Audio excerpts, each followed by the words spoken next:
এরপরে এখানে দেখেন লেখা আসছে verification selfie saved.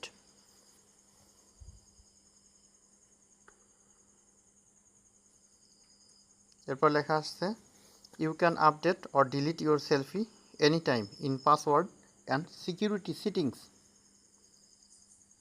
In the account centre. এরপরে ডান অপশনে ক্লিক করে দিচ্ছি। কী অপশনে যেতে হবে সেগুলো আবার আমি পুনরায় দেখিয়ে দিচ্ছি। প্রথমে ফেসবুকে প্রবেশ করার পরে এখানে 3টা লাইন 3 লাইন ক্লিক করতে হবে। এরপর নিচের দিকে আসতে হবে সেটিংস অ্যান্ড প্রাইভেসি অপশনে ক্লিক করতে হবে। এরপরে শুধু সেটিংসে আসতে হবে। শুধু সেটিংসে আসার পরে অ্যাকাউন্ট সেন্টারে আসার পরে এখানে অনেক অপশন দেওয়া আছে। পাসওয়ার্ড অ্যান্ড সিকিউরিটি অপশনে ক্লিক করতে হবে।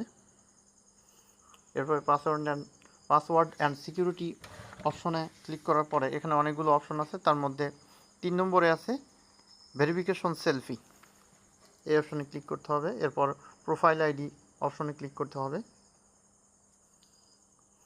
যেহেতু আমার আইডি আপলোড করে দিছি, এখানে লেখা আসছে verification selfie, this selfie will only be used to confirm your identity if you lose access to your profile uploaded on August. এখানে ডেট দেওয়া আছে। এখানে আপডেট সেলফি কিংবা ডিলিট সেলফি অপশন দেখাচ্ছে, অর্থাৎ আমার সেলফি পুরোপুরি আপলোড হয়ে গেছে।